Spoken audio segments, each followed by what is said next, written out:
okay, I think. Okay, you think? Yeah. Okay.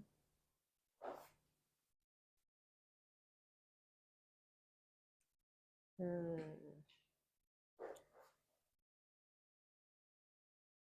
I, so we are live now. I think. Oops. We are live. We're just getting ready.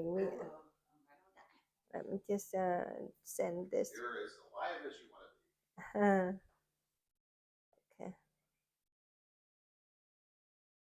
So I just finished. Okay. So let me just turn this off and make sure that it's off. Okay, it's silent. So good morning, everybody. Morning. Good morning. Welcome, Chi Kai, and welcome back, Tiffany. Thank you so much for joining us today. It's a beautiful morning. Sun shining, blue sky, snow melting. And I don't know how about you, but I do feel energized. Good morning to everybody on YouTube if you're watching. I hope everybody is feeling very energized and happy today. So in the last two sessions, we were focusing on the healthy mind. And I think last week there was just the three of us, Judy and Hal and me. And we talked about the 4 pillars of healthy mind. Can you remember and maybe tell Jikai and Tiffany what are the 4 pillars of healthy mind? See? I didn't realize there was going to be a pop quiz. Yeah, and so I think one of them was like connections and balance with other people. Yes, so the 4 pillars of healthy mind are awareness, connection, insight or wisdom, and purpose. Purpose, and this is all based on research. And last week we talked about awareness and a little bit about connection as well. So we cultivate our awareness using the very basic tool of, what do we use? Yes, of the breathing. So the breathing, the breaths are our basic tool that help us to bring our focus back into the present moment. But once you know how to, focus on your breath, then you can bring the focus to other senses and to your surrounding. So today I would like to talk a little bit about the connection and maybe touching on why we connect. Now, as we sit here, do you think that we connect? And how do we connect?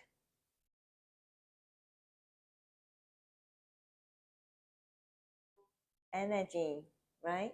We connect through energy, frequency. And so our body is energy, if you think about it, right? So our bodies are made up of trillions of cells, and the cells have structures. And if you go deep down to the microscopic level, they're made up of atoms. And these atoms oscillate. So this goes back to physics, right? The oscillate. So these atoms would oscillate and then create frequencies and wavelengths. And when you have energy and frequencies, what do you have? You have magnetic field. So each of us emit magnetic field. And so the research shows that we can emit magnetic field up to about 4 feet away from us.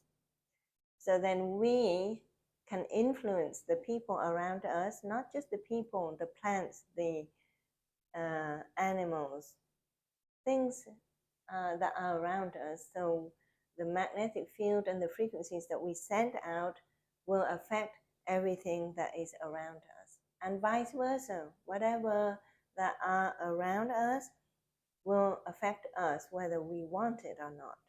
It's nature.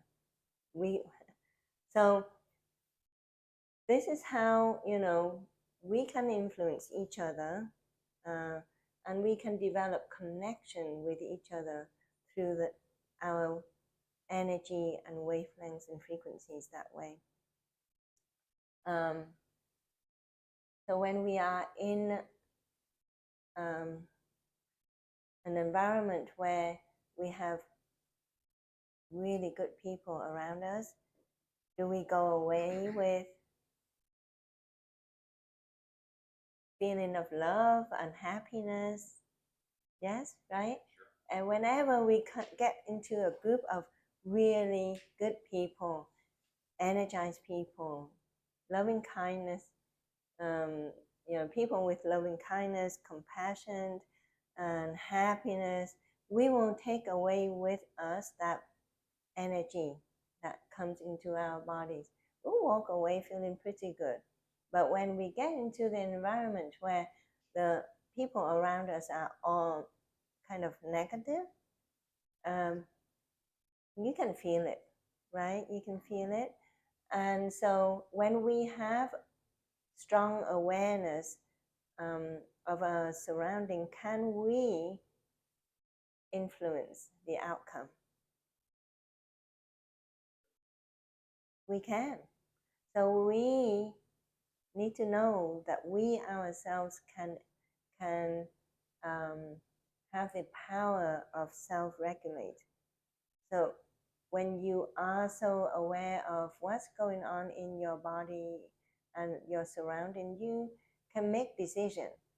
You can make decision, and you can either remove yourself from the negative energies, or you can make decision and join the surrounding, the environments that will help you. So I think that is how you can develop connection, the good connection. If you have good connection, then that connection is going to influence your mind too, right? So, and then you have healthy mind. If you have healthy mind, you have healthy body, right? Because the two are very strongly interrelated. And I think about children at the school, for example. They influence each other. They influence each other, and if they get into the wrong crowd, we keep saying, okay, they get into the wrong crowd. That kid used to be a really good kid. He used to be very loving and kind and nurtured and helping around the house. But I don't know what happened this year. He or she just changed. And now he or she suddenly just do these things that are unexpected. And that's because she or he gets into the wrong crowd. The wrong crowd. So the energies from those not so good friends influence those people just by nature. By nature, it changes them. And then if you want to help those people, what do you do? I think Tiffany, huh? Yes. Uh-huh. Tiffany works with children a lot, don't you? Yeah, so Tiffany has a lot of experience in this. That doesn't mean I know the answer to the question. So whenever I work with children, I try to set the atmosphere so that the energy is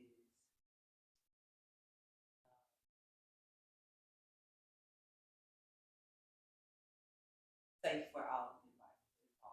Safe. So, Mm-hmm. meaning that in a classroom setting, I say, this is just my opinion, I say it starts with the teacher Mm-hmm.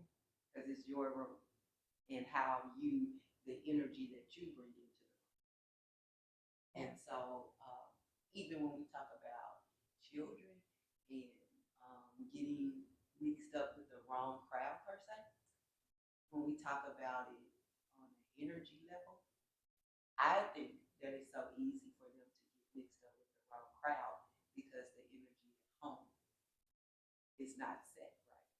Mm-hmm. You see what I'm saying? Because Yeah. we're talking about energy and how our energy affects others and others' energy affects us. Right. Right. So it's because we all have this contemplation stage of things that we go through. Even a child, like they see somebody doing something, they contemplate if that's safe to do. Like, okay. And if at home it's not really safe and it's not really a settled and aware environment, Right. then it makes it Mhm. more easier for that Right. child to be connected to that energy, Yeah. right? Because it's really kind of similar in some type of way. Yes. Because you can only really attract that which resonates in you. Mm-hmm. You know what I'm saying? So it may not be to the full extent that we are saying at this point, who is our child, right? But it was already something there Mm-hmm. that was not in a healthy mind state for Mhm. them too, Mhm. right? So whenever I got mixed up and started going through different energies at school, Mm-hmm. if I was to trace that back, which I have done, that's because the energy at home was already off. And I was already looking Mm-hmm. for something, Yeah. not being able to process that at 14 or 15 years old, but I was already, now that I do the work and I'm like, well, where did you get that from? Yeah. Or I say, what happened and when did you transition from being like I am now, back in my real space, to sort of wondering, right? Yeah. And when I think about it, I had told my parents something about the gift that I had. Well, not my parents, I'm gonna be my mother, about the gift that I had to be able to see things and to feel energy. And whatever state she was in, because she doesn't remember this now, but whatever state she was in, she said to me, stop doing that, that's weird. Right? Yeah.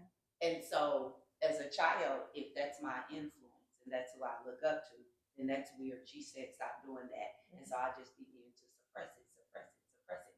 But because I wasn't able to use my energy in what I was gifted with, then I had to look outside of home to be accepted in some other way. Right. And it wasn't the energy that, okay, yeah, we can come together and all see stuff and go into this spiritual.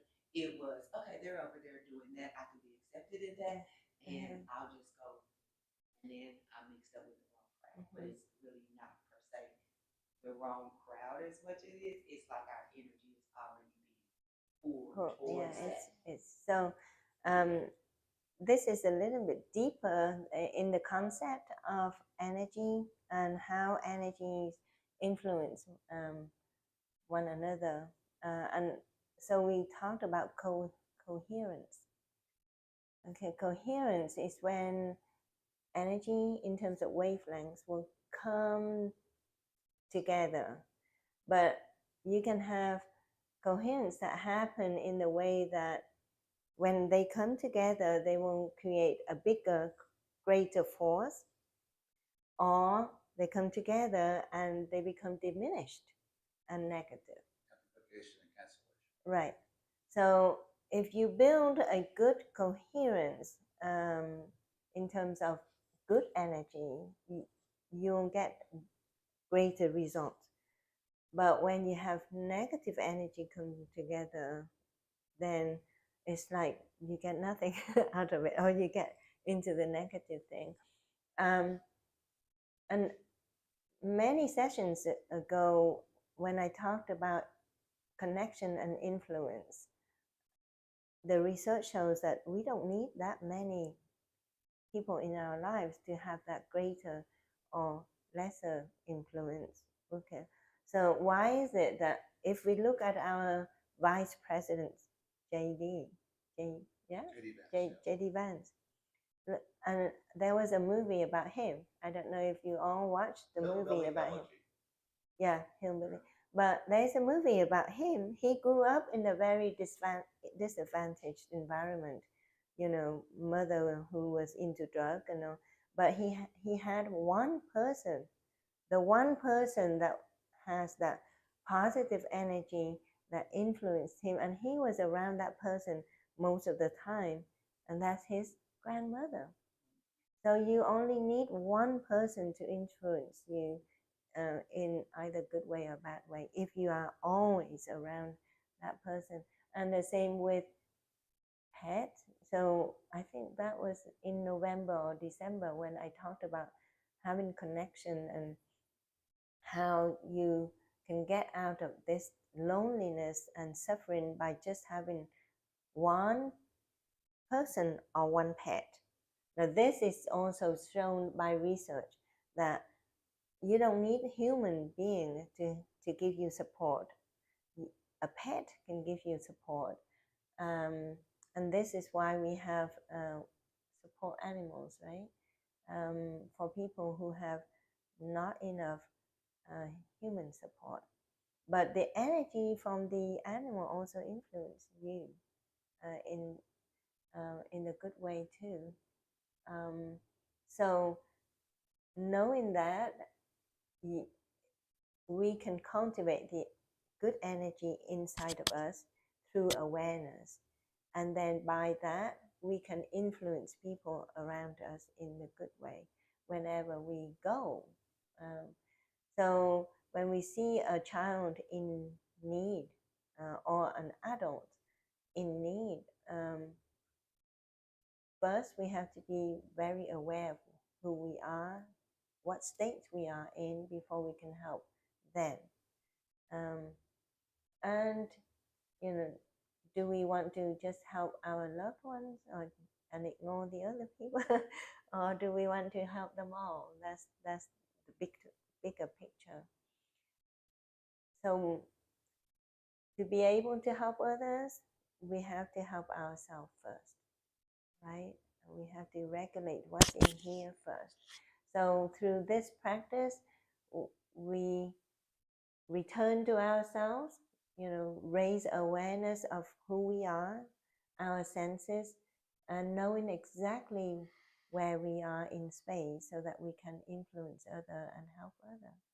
And it's not just, you know, knowing the theory, but we have to practice. And the more we practice, the better we are at, you know, being aware, having all the positive energy, having all the positive thoughts in our mind. Our thoughts are also energy. So the thoughts travel. And this is why we have telepathy, right? Thoughts are energy and wavelength and frequency. So, and you don't have to be in the 4 feet distance to transmit that energy for other people to receive it. Why is it that you have telepathy with someone far away, different continents even? Quantum physics. Yeah. So like I have somebody who I'm thinking, you know, she's to me like a godchild now. But whenever she's in trouble, I text her and she said, "Oh my God, you know, I was just thinking of you." Or whenever she thought of me, I text her and the texts come together in one moment. And oh my God, she's so far away from me. Yeah. So with that, we are going to go and practice raising awareness in ourselves through meditation. So we return back to ourselves using our breaths. Okay, so Trika, I think you learned from the same teacher as us, so you know the basic. So we use the deep breaths in and out to bring our focus back in the present moment. So Let's everybody assume a comfortable position. You don't have to sit cross-legged. Whatever position that make you feel comfortable, you can meditate in that comfortable position. You can sit up, you can stand up, you can lay down, or you can walk, whichever you want. And then start, breathe in slow and deep. And you can close your eyes or open your eyes, whichever you choose. And as you breathe in, make sure that you know how you are breathing. Breathing in through the nose is much better than breathing in through the mouth, as the research has shown.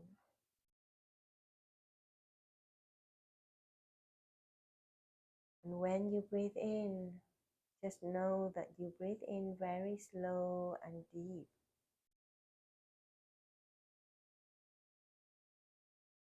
And you may become aware of how your chest rises and falls.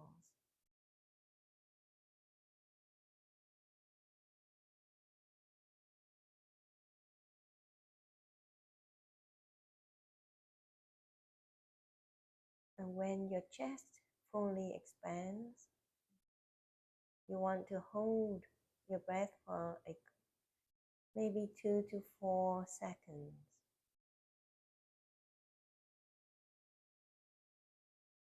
And then when you breathe out, make sure your out breath is longer than your in breath.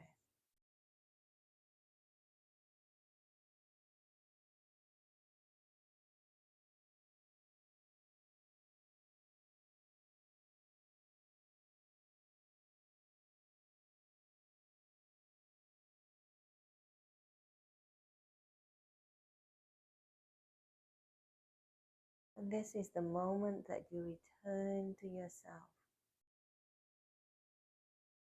getting to know you.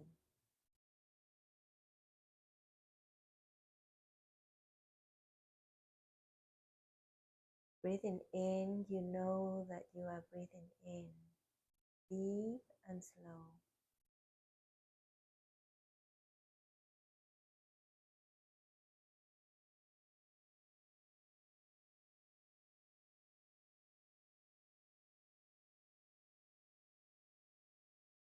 Breathing out, you know you breathe out longer than you breathe in.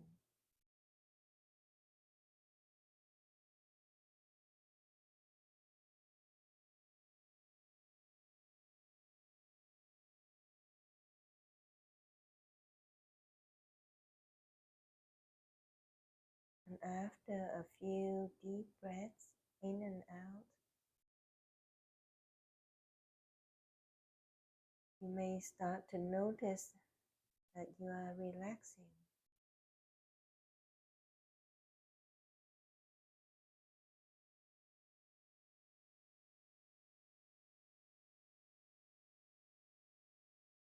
And you may notice that certain areas in your body are still tense.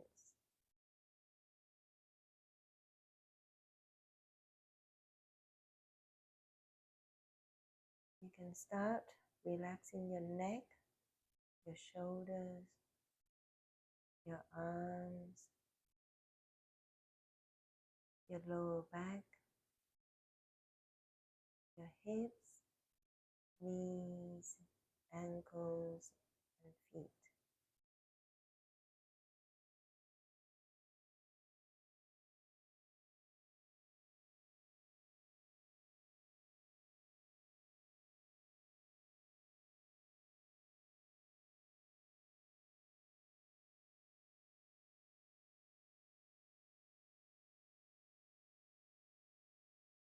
Your mind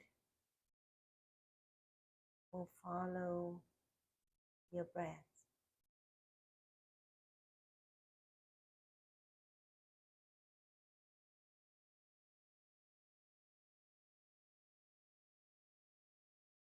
Deep breath in.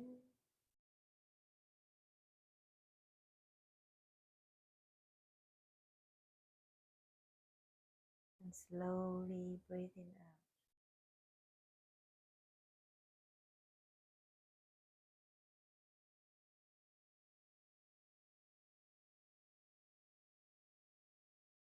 If your mind wanders and you forget to focus on your breaths, tell yourself, return to the breath.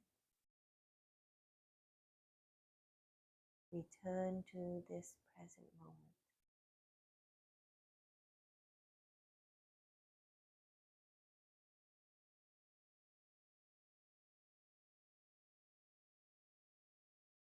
Through this practice, we cultivate the awareness in this very present moment,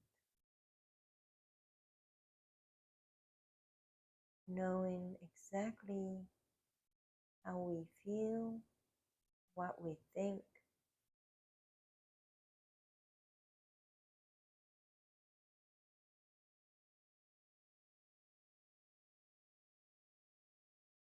and what emotions we have at this very present moment.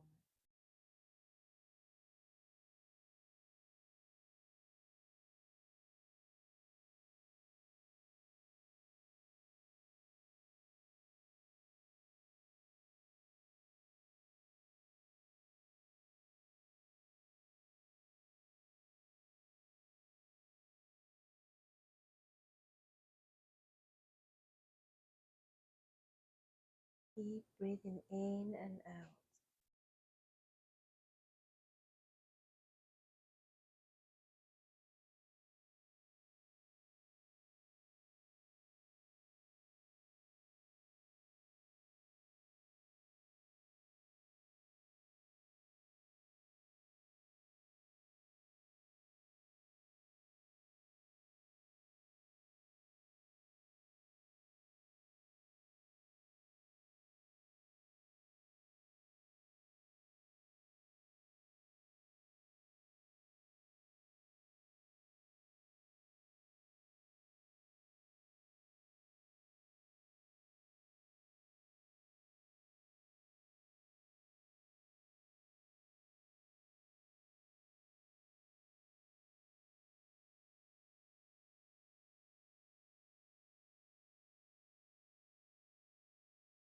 As we are becoming more aware of our senses,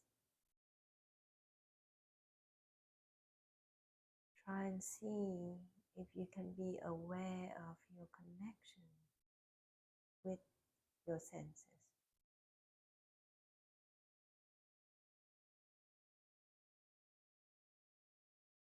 Are you truly enjoying the air that you breathe in through your nose?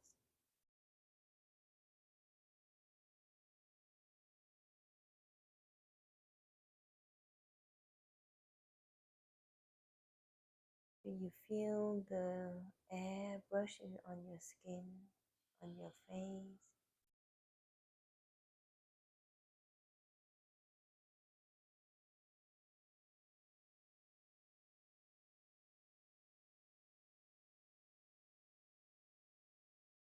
What's going on with your thoughts?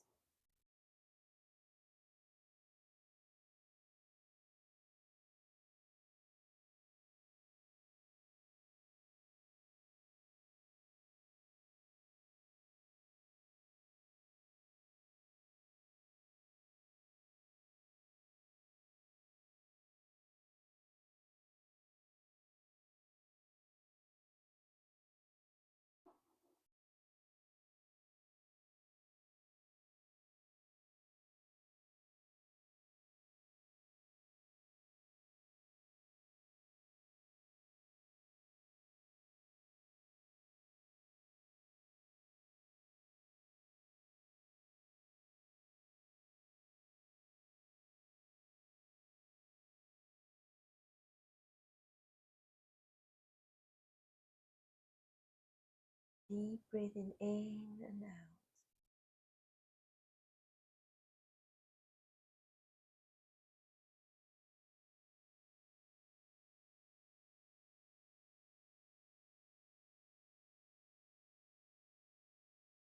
Do you feel the energy that is vibrating inside of you?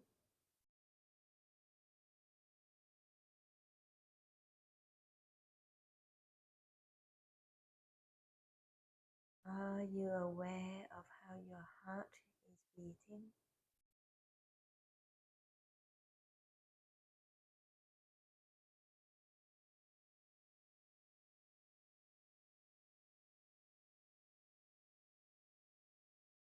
What is your emotion right now? Are you connecting with the surrounding?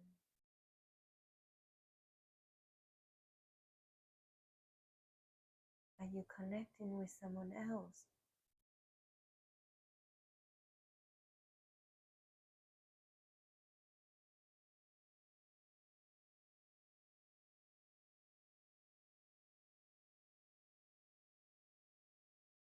Are you aware of the compassion that is rising inside?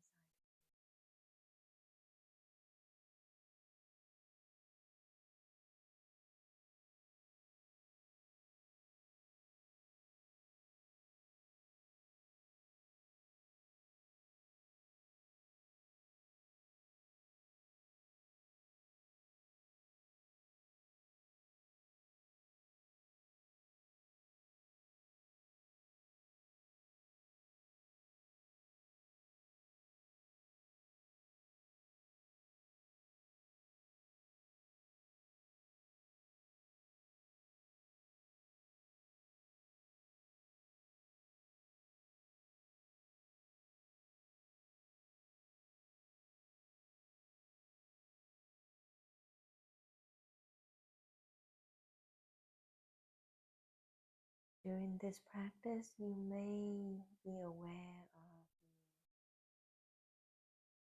the gratitude feeling that arises inside of you.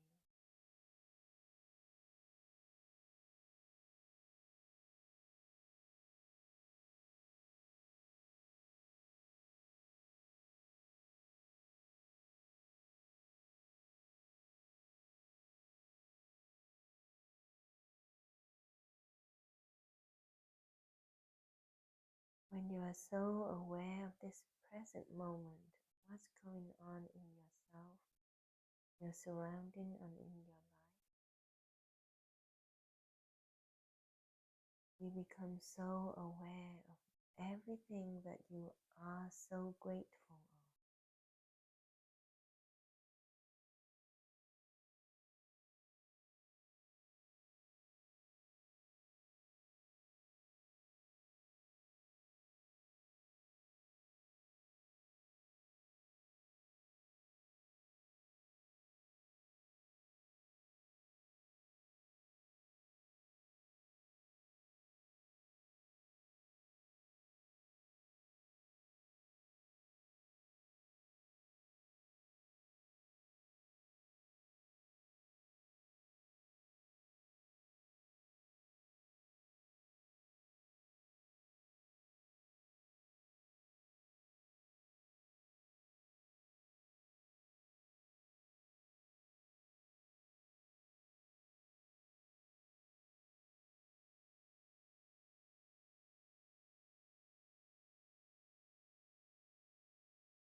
Deep breathing in.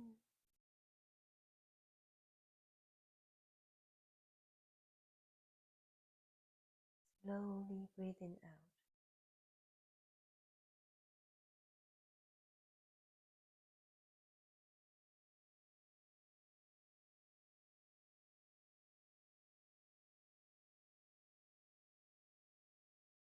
This present moment, through our practice, we grow the seeds of greatness inside of us,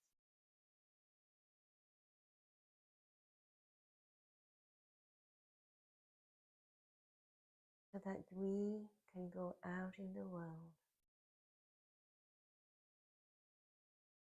and spread the love and kindness,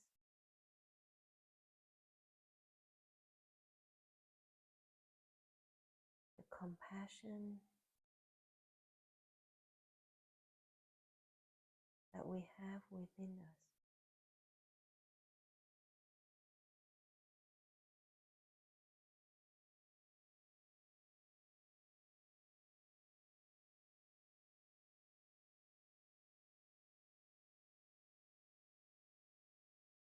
Realizing that we are part of the universe,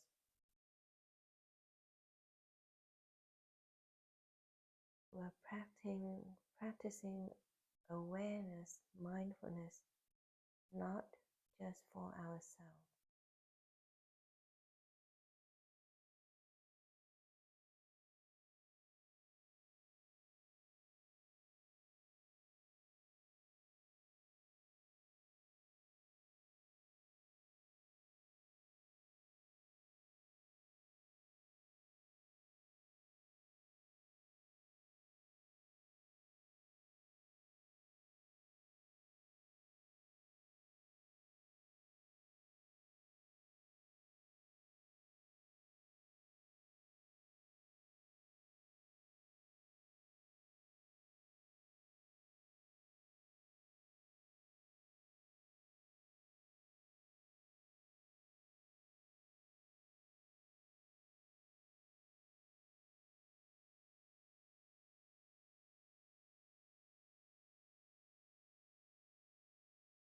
Keep breathing in and out.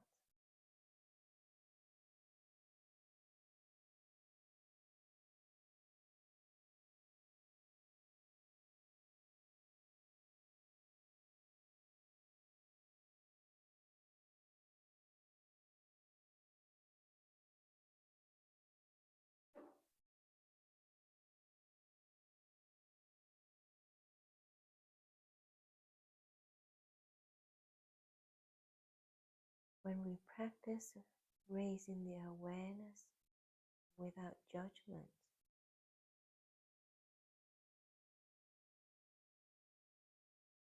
we develop acceptance and tolerance.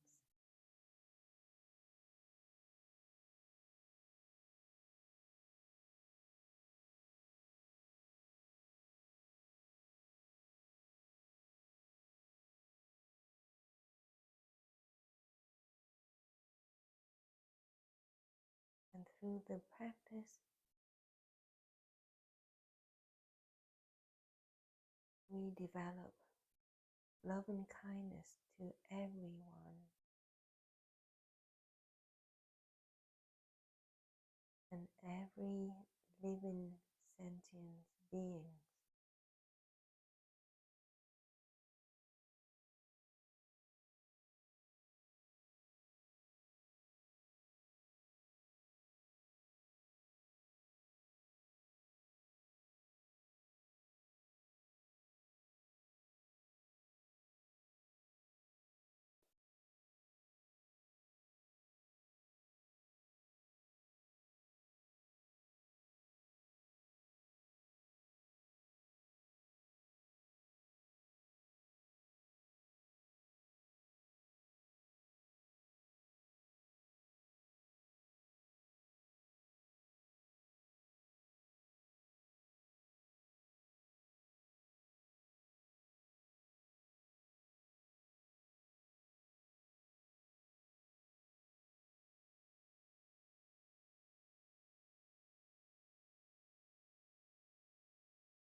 Keep breathing in,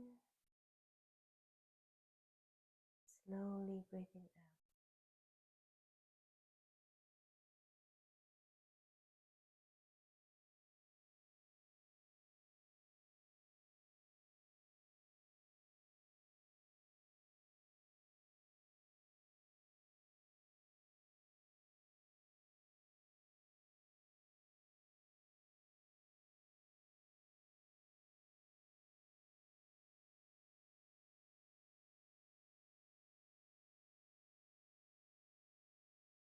When we develop awareness, what's causing us to suffer,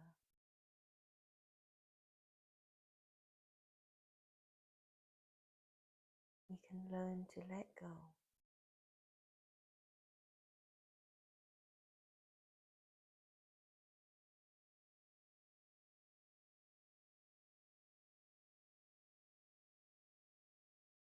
And we can change our suffering into well-being.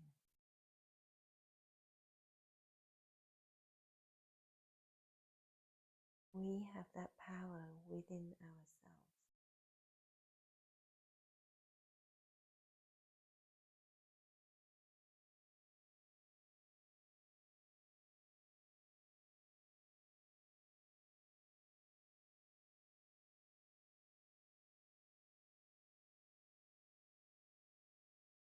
Keep breathing in,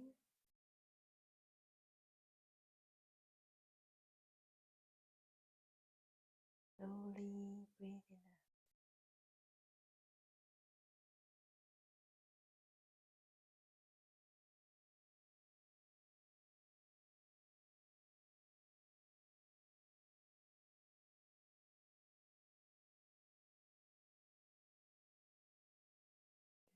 Practice, you may be aware of lots of things going on.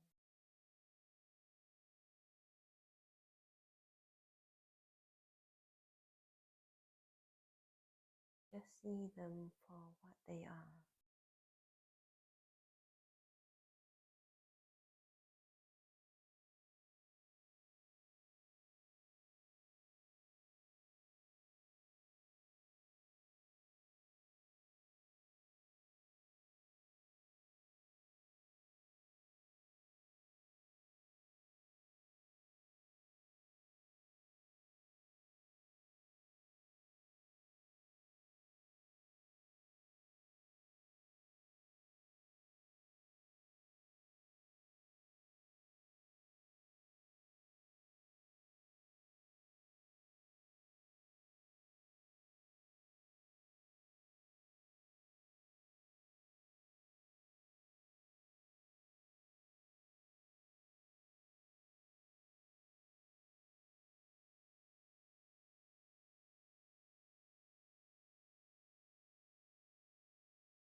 For the last few minutes, I invite you to return to your breath,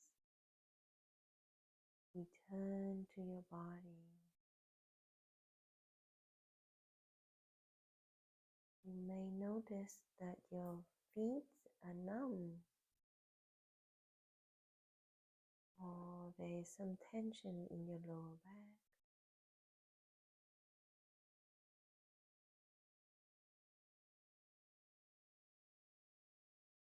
And start moving your fingers and your toes if you'd like to.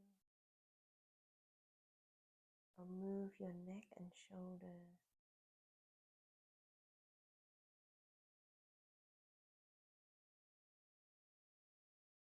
And don't forget to continue to deep breathe in and out.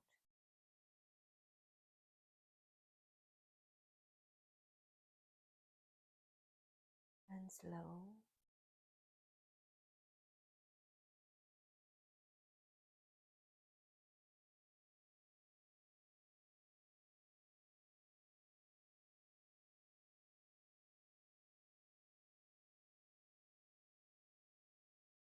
You can even move your legs if you'd like to. Yeah.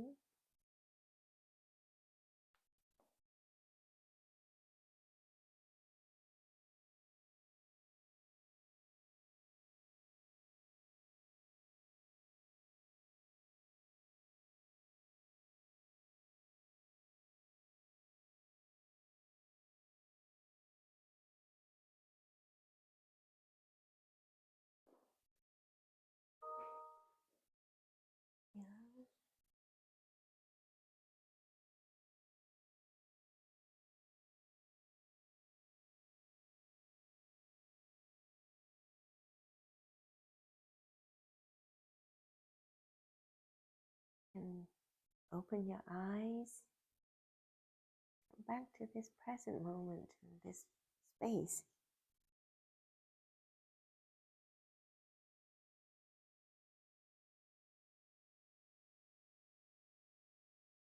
That was almost half an hour of practice. A few minutes, yes. So, so when I guide, I purposely make it as long as possible to the about half an hour mark, because I want us to have that benefit of the anti-inflammatory benefit that meditation can bring. But it also allows this practice to influence your gene expression. So meditation works down through the genetic level. The longer you practice, the more it influences your gene expression. And those bad genes that can get turned on by toxins can be turned off. Inflammation can go down. I truly believe that we all have some level of inflammation going on inside of us from day to day. And by lowering your inflammation, it's like a detoxification method, right? You slowly get rid of toxins from your body.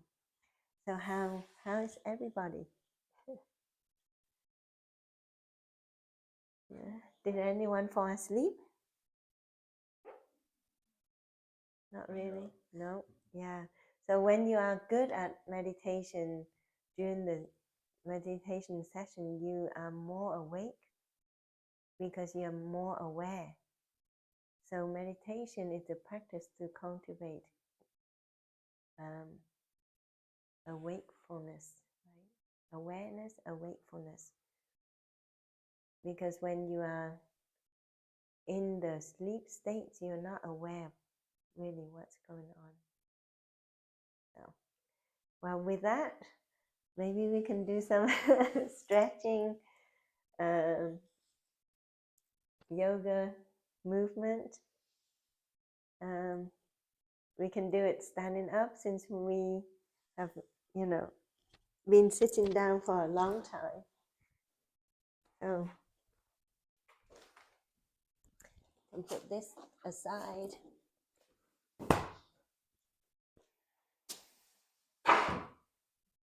Or you can do some free movements. But I like yoga and Tai Chi because with yoga and Tai Chi, you can coordinate your breath with your movements.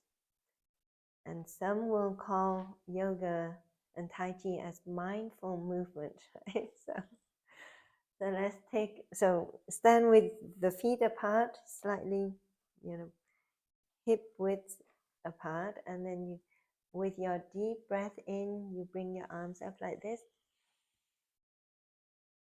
And then with your breath out, you bring your hands down like this.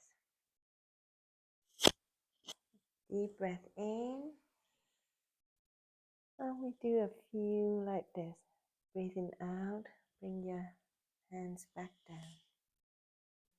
In. And bring your hands back down. Now, breathing in, bring your hands up and out like this. Breathing out, bring your hand back down. This is Tai Chi more than yoga. Breathing in and breathing out. Breathing in and breathing out. Now try and do with one breath in like this and out. Okay, so like breathe in, then out, back in and down. Okay. Breathing in and breathing out.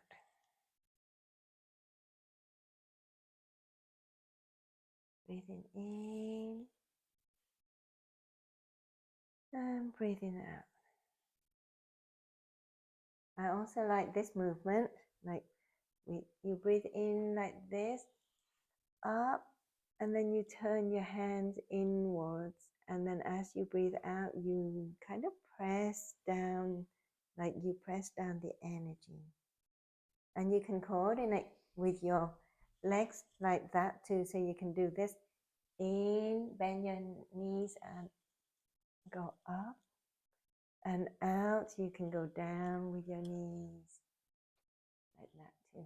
In, so you get both arms and legs movement, and in. Deep breath in and out and back in. Stand up. Okay. And then I like the swinging because it helps with your lower back. So you can do like in and out. In and out. Like that. Okay. So in, out. In.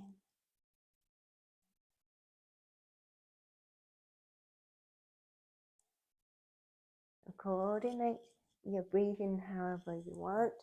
Just make sure that your breathing in is slow and deep, and breathing out is slower than your breathing in. You can swing quick like this.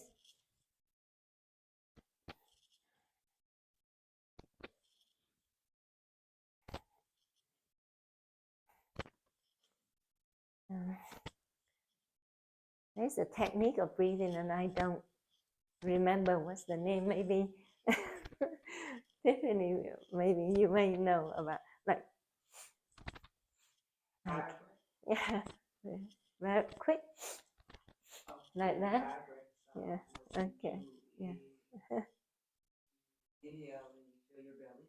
Yeah. You exhale. Yeah. So you breathe through your breath. Yeah. Yeah. Inhale in through your nose. In. And Yeah. inhale. You exhale.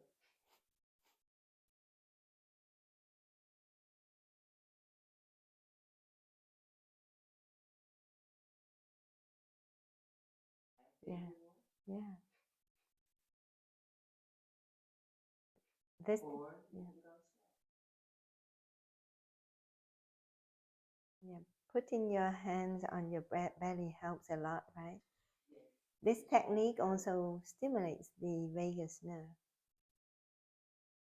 Fires up the energy in the belly. Yeah. Which is energy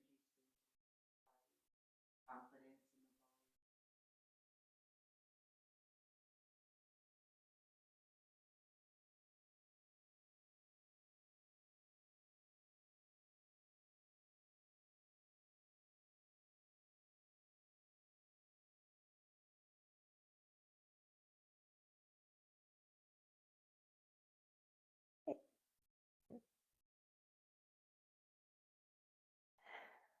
There. So we walk for a few rounds. So walking meditation, I like walking meditation too. So this just let people know that they don't have to sit in one place to meditate. They can meditate as they walk. Meditation is a practice of raising awareness. So as long as you are aware of what you're doing, what you're thinking, what you're feeling in the present moment, it doesn't really matter what position you are in, okay? So I'll ring the bell and we just keep breathing in and out deeply, and bring your awareness and concentration to whatever you want to focus on, okay?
We'll do one more circle.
Okay. So we can take a seat and just have a few minutes of sharing experience or discussion, and then we'll finish the session for today.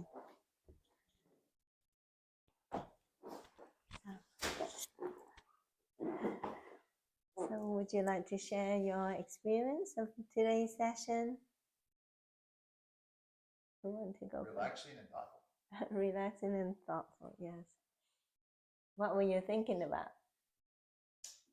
Well, I think you know that when I do this meditation, I pray. Mm-hmm. So I was thinking about you. Thank Which is you. always the right answer. Always think about your spouse. Yes. And thinking about like the energy discussion was really important. I think depending upon what your career is, you can encounter people with really bad energy. Mm-hmm. So you have to somehow guard yourself. Necessarily not be helpful. Yes. Yes. But can your energy influence others? Hopefully. I think so. But it takes a lot of practice. I just think like someone like the Dalai Lama, for example, or some important figures, wherever they go, they emit energy. So like they are able to influence people by just their words. So if I could change share their lives a little bit. So like last Sunday, I did my first visit with a prisoner at the Marion County Jail. And, that's a very cold place, cold emotionally, cold energy.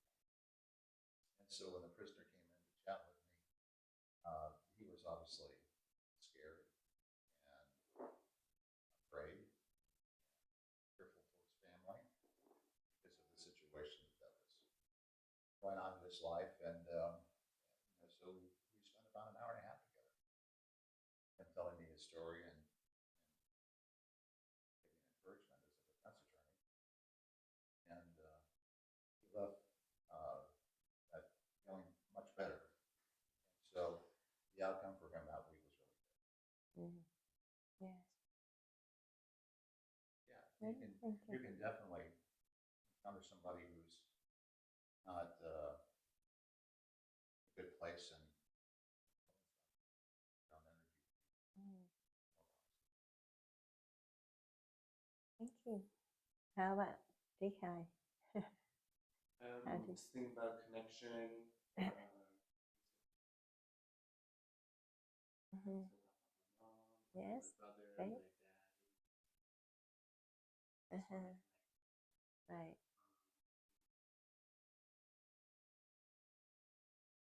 Friendships. Mm-hmm. Whatever, with them or.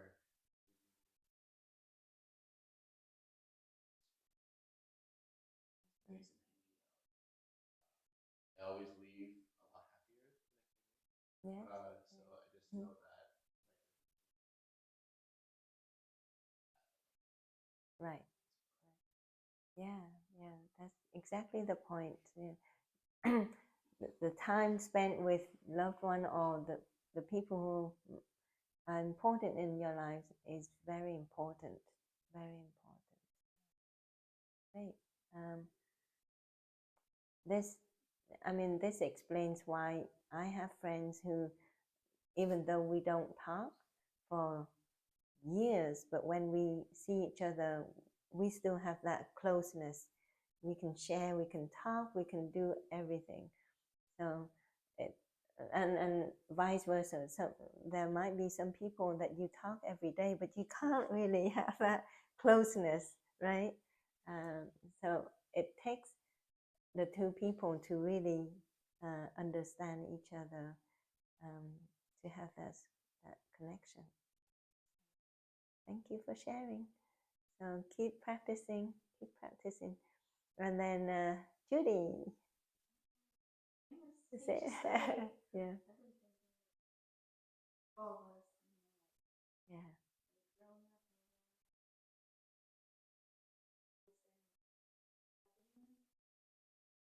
Yeah. Yeah.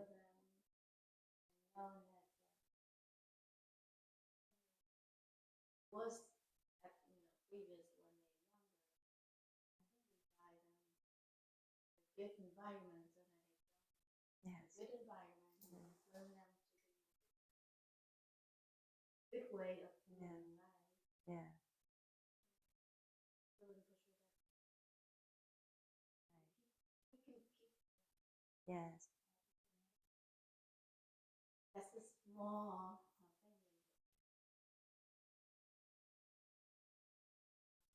Yeah. Yeah. Yeah. So we cultivate compassion through the practice. We used to pray just for ourselves, for our family. We forget about the people, people we don't know. But the more we practice, the more we become like the monks and the nuns that, when they pray, they don't pray for themselves. They pray for others, or the priest or the pastor. So we want to be like those people, right? Now when we pray for everybody in the universe. So emit compassion, yeah. And in our culture, right? In our culture, parents tend to blame children if they don't connect with them. They don't call me, they don't check on me, they don't this and they don't that. And that thought and the energy associated with those thoughts are no good. No good, because now we know that your children don't have to say, to tell you that they think about you, right? Do they? Do they have to tell you, or that they think about you? No, but they may think about you every single day. They better. They may. Yeah. So. It's a rule. So if you get upset because of the fact that they don't call you, they don't check on you, it could be because they're busy or it's not the right time. They have their own And comfort. so, yeah. But so if we think like that, who is going to be the one who suffer? We suffer by thinking negatively like that. And just the example of me connecting with my friends who we don't even talk for years. It's the same with children too, right? I think the more we send that thought and energy to them, without saying, they feel that connection, and the next time you talk, it's just like you have this strong bond when you talk. I don't know if you have that experience yourself, Tiffany. I don't. You don't? I don't. Well, I don't, because I think that two reasons. I built a strong connection with my children. Mm-hmm. So we do talk often. Yeah. I have learned that one of them I may talk to more in this season. Mm-hmm. And then the next season I'm talking to the other one a little more. Yeah. And it also depends on what's going on in their lives. Yeah. And I've learned that when I get that feeling, then why can't I just call them? Right. Mm-hmm. Yeah. Instead of thinking that's another thing to me that it's a parental guide. You know what I'm saying? Like, even though, so my children are 30, even though they're 30, I'm still the parent and the guide in that situation. So if they are not connected with me, then I kind of model the role and I start connecting with them more, so that I'm building that bridge instead of just saying to them, right. Well, you never call me. Right. You never think about me. Yes. I model that what I want. And so Yeah. I'm like, okay, Yeah. my son does have 2 daughters. He is in his, so I'll just call him. Yes. Or I'll just say, okay, let's do something together. And looking at it in a different perspective instead of saying, oh, my kids don't care about me. They're all grown now, and all the things I did for them, and it's right. once for me again. I'm sure I did the best that I could do. I didn't do everything right, but I did what I knew to do and the best that I could do. So when those thoughts come, I'm like, that's not even my thought. Like, where is that coming from? Like, Yes. we don't even have that issue. And so being that person, like I said, because at the end of the day, they are still children. And everything that we may think they know because they grow in age or they grow in physicality doesn't mean that it's registering to them Yeah. like that. Yeah. Being that, yeah, that's kind of how I handle it. Yeah. But I think that our culture is changing, but way back in the Vietnamese culture, once you become adults, I think it's expected that the children should be connecting with the parents. I don't know if the parents don't call you. It's your duty to call your parents. But I think it's changing. Yeah, it's changing. I mean, Don't that's know a- about still in Vietnam, but yeah. But my parents' generation and the generation before that, once you leave the house, it's your duty to check back on your parents. And so, if your children don't call and don't check, then they will say, oh, okay, my children don't care. They don't check on me. They don't call me. And then the parents become, and then they become depressed and so on.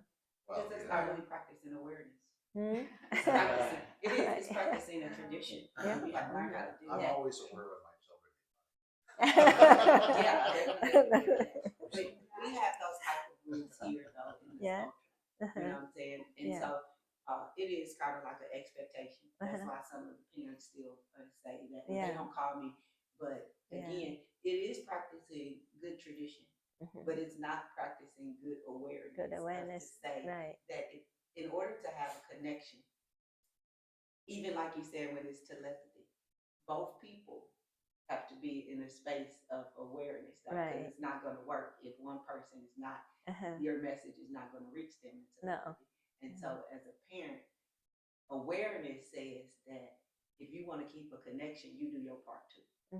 Right? You just don't. Right. Because if we have friends and we're always calling them, they're never calling us, or they're never on the same telepathy. We're after a while, we're like, well, it's really there. Yeah. You know what I'm saying? If you try, nothing's really there. Yeah. And just because we have a role, a mother, father, son, daughter, if you're not playing the role and really being that, then you're not that, if that makes sense. You see what I'm saying? So just because you're the parent, if you're not still connecting at the parent, after humans, after a while, that kind of dissolves because that connection is not there. Right. And you can't plug a plug in there in the outlet. Right. If the electricity doesn't work, then the lights are not going to come on. The TV is not going to come on because it's a connection from the electricity and the plug. And when they plug in together, that's when something happens. Then you got a circuit. Yeah. And that's how relationships are. Yeah. You know? And so I was thinking when I was meditating, I thought about a few different things. But I was more thinking about the last year or so, 25. Yeah. So really, maybe since 2023, I have been working on repositioning relationships, you know, and making the ones that are not connecting, maybe making some space for new relationships that are connected. Yeah. And I also have friends that we don't talk for a long time, but when we do, it's like we left off where we left off, and it's just as energetic. But I noticed that I did have people that were around, and it was nothing. It just was like, we're just here just to hold space, right? And so becoming aware for me, like you said, the more you practice, and not just talk, the more you practice, the more aware you become to the things that are positive or that are energetic. And when they're not, it just becomes, for me, to be a drain, like it's heavy. And so now I begin to notice that, like, if I'm around certain places, um, especially in my social life. Now, sometimes work can be a little different, you know. You're there, you got this job, you have to learn how to still be in your energy when it may be. But my own personal social time, what I choose to do, if it's a drag, if it's heavy, if it's just, then those are not going to be the relationships that I cultivate and connect with. Excuse me. Yeah, we got some. Yeah. And so just, I thought about my children. I thought about my grandchildren. Mostly, though, I thought about where I am and how I'm connecting with myself and others. How I like that. Yeah, and how I'm looking forward to it going up another level. So somebody's trying to sell us something. Yeah, some windows or something. Yeah. It's world hanging upside down. Yeah. No, I like your perspective on that. I think people come in and out of your lives for reasons. They do, and then sometimes we keep them around too long, and then it becomes an irritant. But you were getting signals through the energy a long time ago to maybe put some space in it, or just sever the tie. And then something happens, and you're like, oh. But then you think about it, you're like, well, I kind of got that vibe a long time ago. Yeah. We lost Trent. Are you coming back? I'm coming back. There's somebody at the door. Oh, sorry. Yeah, sorry. We're almost done, but I'm thank you actually very too light because I'm always, Wait, how? not always, but a lot of times I'm in a position to be the instructor or, lead the class. And so I was intentional. I didn't think you guys thought I was going to be leading today anyway. But I was like, I hope they don't think I'm leading today because I'm just going to practice today and be there. And I'm learning to do more of that as well. Because as an instructor, you still need to be able to sit in a space with connection that feels good. Yes. And that does something for you. And so I knew that I was like, okay, I haven't sat in Nirodha for a while, so I'm just going to be there. Thank you. And I'll be there today, and it was pretty cool.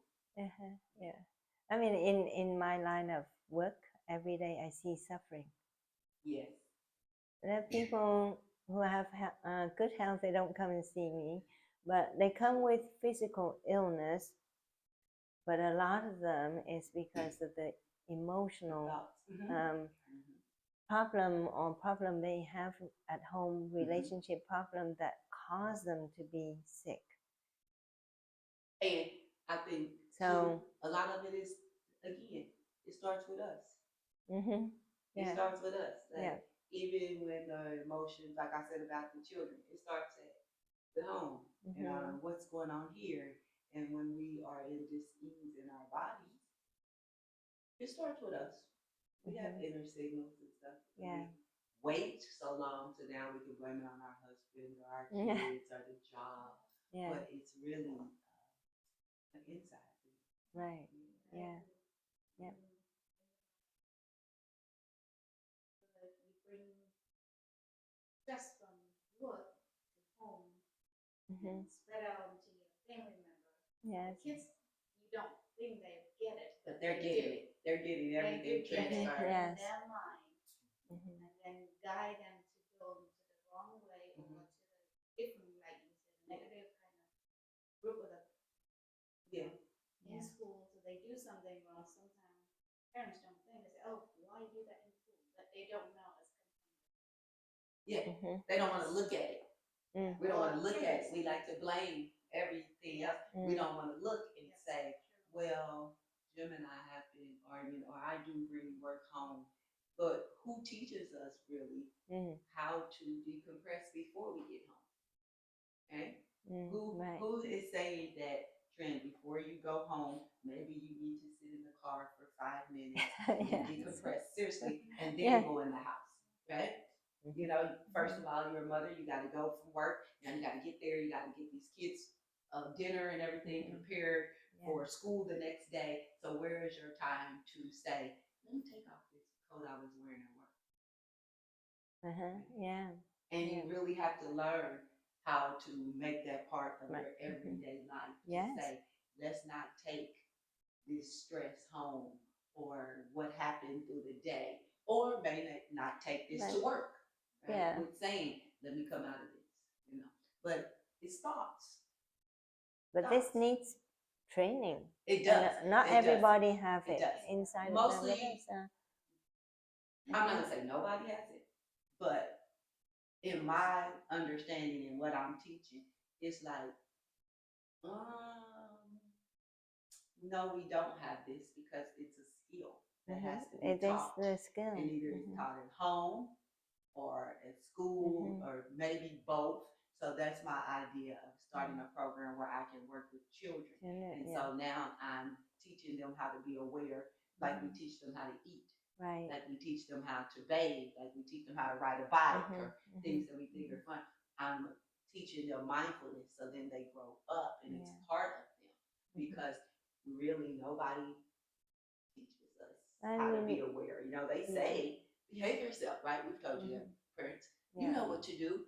You're old enough, but when I ask children, or high school, or even adults, whoever taught you how to breathe? They start looking, some of them will say, I am breathing. And I'm like, you are, but that's just the creator. But whoever taught you how to real breathe through, so that when situations come, you're already breathing. And you don't have to say, you know, you can say, I'm not breathing, and I need to think about this another way. Yes. Okay? But who teaches you that? Who teaches you when we tell you in school, well, go away and take 10 breaths? Do they actually? Have you ever been taught that in school? No. See, and that's what I get. I mean, I think they need they to. Think about it, like, and then they're like, they did say that, but they didn't ever teach us that. And so we have to be taught this. Yes. They need to bring in all cultures. Mindfulness is a tool that has to be taught. I say for real, about 1% of the people come out and they're just naturally mindful, right? Yeah, because I was like this when I was a kid, but it was weird to everybody else. Remember, I just told you that, because nobody else is really going inside and spending a lot of time. And they would say in my family, like, well, go in the room and read a book like Tiffany and do this kind of stuff. But no other kids could really do that, because that wasn't part of their makeup, really. Like, you know what I'm saying? And what I realized is like, oh, please come here like this, where you can spend time alone, you can go inside and talk to yourself and see how you feel. But across the border, no.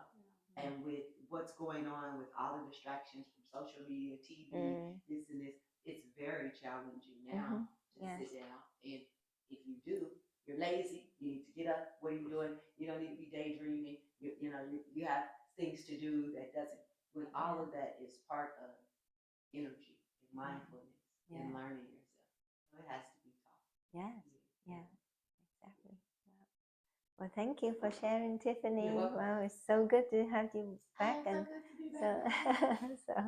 And thank you everybody for joining us today, and thank you everybody for watching us online. I wish everybody a very peaceful, happy weekend, and a week ahead going smoothly as you want it to. So namaste.